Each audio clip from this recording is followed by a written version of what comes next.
सतीश, मैं माँ बनने वाली हूँ। तुमने कहा था तुम अपने घर वालों से बात करोगे। मैंने तुम्हारा हर गलती में साथ दिया, पर तुमने क्या किया? तुमने मुझे कहीं का नहीं छोड़ा। अगर तुम अभी नहीं आए तो मैं पुलिस को तुम्हारे बारे में सब सच बता दूंगी।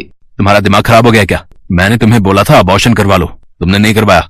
अब चुपचाप बच्चा गिराने की गोलियां खा लो, वरना मुझसे बुरा कोई नहीं होगा। और तू पुलिस को बताएगी, इससे पहले मैं तुझे जिंदा ही नहीं छोड़ूंगा। मुझे छोड़ो डॉक्टर सतीश, मुझे छोड़ो। मैं तेरा गला दबाकर तुझे जान से मार दूंगा। आज तुझे मेरे से कोई नहीं बचा सकता। आखिर डॉक्टर सतीश मीरा नाम की इस नर्स को जान से क्यों मारना चाहता है? कहानी के इस राज को जानने के लिए हमें इस कहानी को 4 साल पीछे ले जाना होगा। ये रात की दवाई ले लीजिए, आपको आराम की नींद आएगी। जीती रहो बेटी, खुश रहो। सिस्टर, आपको डॉक्टर सतीश अपने केबिन में बुला रहे हैं। अच्छा, मेरी ड्यूटी ओवर हो गई है, मैं घर जा रही हूँ। बाय। ठीक है, बाय। मीरा सतीश के केबिन में जाती है। कहाँ रह गई थी?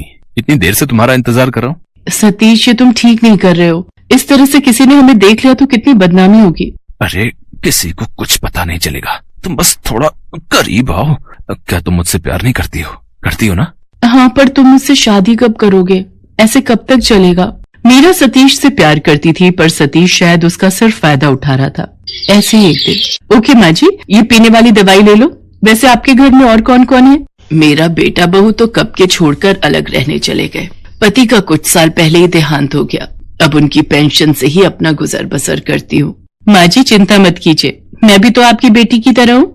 आज आपका बीपी ज्यादा आया है, इसलिए मैंने आपको दवाई दे दी है। आराम से सोना, और किसी भी चीज की जरूरत हो तो ये घंटी दबा देना, मैं आ जाऊंगी। उस बूढ़ी औरत को दवाई देकर मीरा रिसेप्शन पर आकर बैठ जाती है। कुछ देर बाद सतीश उसे अपने केबिन में बुलाता है।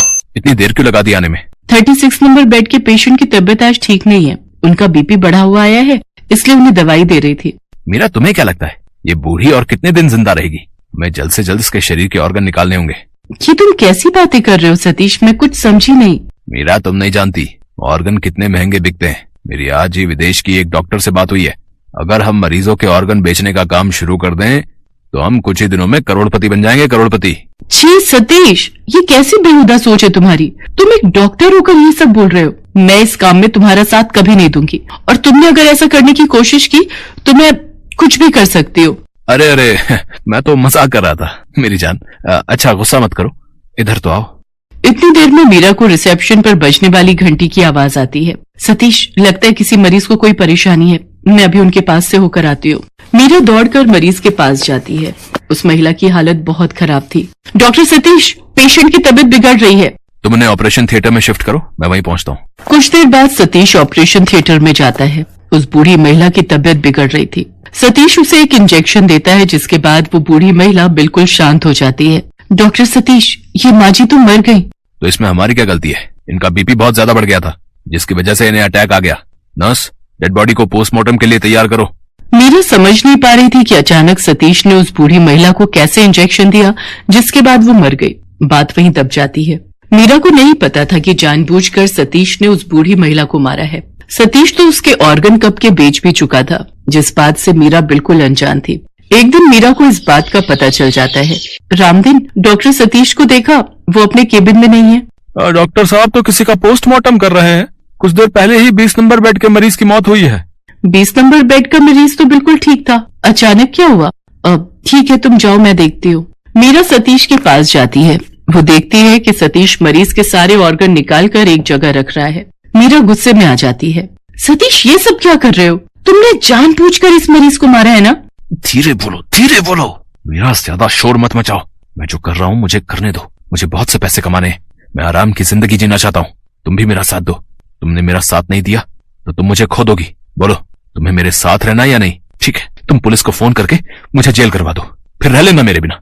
मीरा ना चाहते हुए भी उस समय चुप हो जाती है। ये घिनौना काम वो काफी समय से कर रहा था। एक दिन मीरा को पता चलता है कि वो गर्भवती है। वो इस बारे में सतीश से बात करती है। सतीश, मैं गर्भवती हूँ और अब मैं और नहीं रुक सकती। तुम अपने घर वालों से बात करके मुझसे शादी कर लो। पिछले 4 साल से मैं तुम्हारे इस घिनौने काम में साथ दे रही हूँ, पर अब मैं और नहीं सह सकती। तुम्हें मुझसे शादी करनी ही होगी। सतीश, ये सब छोड़ दो, हम दोनों शादी कर लेते हैं। तुम ये घिनौना काम छोड़ दो। मैं शादी नहीं कर सकता। इस बच्चे को गिराना है तो गिरा दे, मगर मैं तुझसे शादी नहीं कर सकता। मैं एक अमीर लड़की से शादी कर रहा हूँ। मेरी बात वहां पक्की हो गई है। तुमने मुझे धोखा दिया सतीश। तुम मेरे साथ ऐसा कैसे कर सकते हो? मैं तुम्हारी सारी करतूत पुलिस में बता दूंगी। छोड़ो मुझे, छोड़ो सतीश। तभी पुलिस वहां आ जाती है। घबराने की बात नहीं है मीरा जी, अच्छा हुआ आपने हमें सही समय पर फोन कर दिया। तूने पुलिस को बुलाया है? हाँ, मैं और तुम्हारे इस गुनाह में साथ नहीं दे सकती थी। मुझे पता था तुम मुझे बेवकूफ बना रहे हो, इसलिए मैंने पुलिस को तुम्हारे बारे में सारी सच्चाई बता दी। मुझे कोई फर्क नहीं पड़ता कि तुम मेरे साथ रहो या नहीं, मैं अकेली ही इस बच्चे को पाल सकती हूँ। सतीश, मैंने तुमसे सच्चा प्यार किया था, पर मैं इतनी भी खुदगर्ज नहीं जो अपने काम के साथ गद्दारी करूं। इसे ले जाइए इंस्पेक्टर साहब, ये डॉक्टर के नाम पर भद्दा दाग है। सतीश को उसके गुनाहों की सजा मिल जाती है। पुलिस सतीश को पकड़कर ले जाती है। हॉस्पिटल का सारा स्टाफ मीरा की बहुत तारीफ करता है। आज मीरा के दिल का बोझ हल्का हो गया था। उसे अपनी गलती का एहसास हो गया था और उसने सतीश जैसे इंसान को अपनी जिंदगी से निकाल बाहर फेंका था।